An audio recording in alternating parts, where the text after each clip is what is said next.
Gabe, thank you very much. I very much like the idea of the infrastructure country balance sheet, but the one thing that we'll not see on that balance sheet is human capital. And that's the key driver, in my opinion, behind it.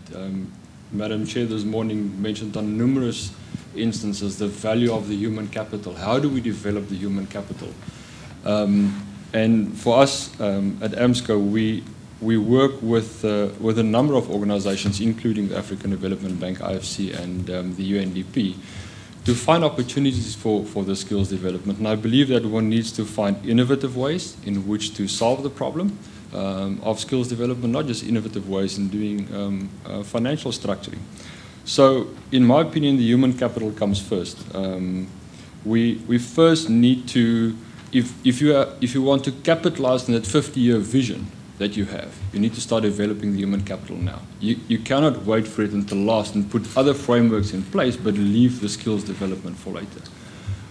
So some of the ways in which we've seen it happen is where you do a supply chain development, where you have a large institution, a multinational, or even a roads construction taking place, and you capacitate people along the project.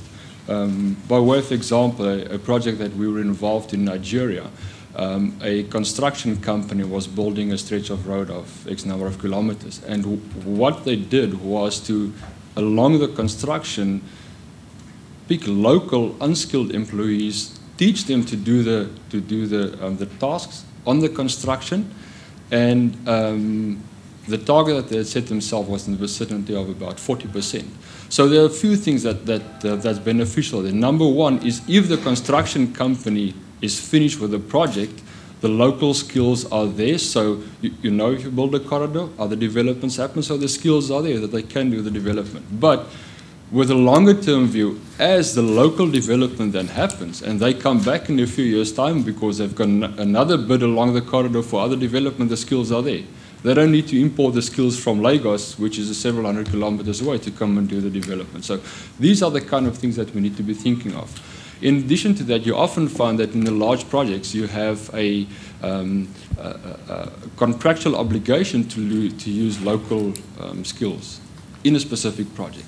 So that is a business necessity then to be developing the skills in your supply chain. If you have a several $100 million or whatever the size of the infrastructure is, and you are obliged to make use of local skills, and you haven't developed that in foresight once you press the button to get the plant running, you're going to be losing your concession that you have for whatever the situation might be.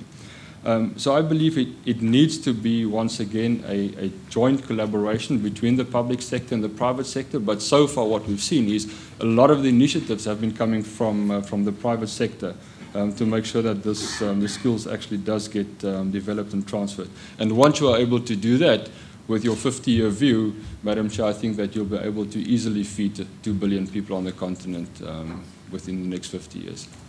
Thank you. Doing business in Africa, you can't afford to be without Africa Investor.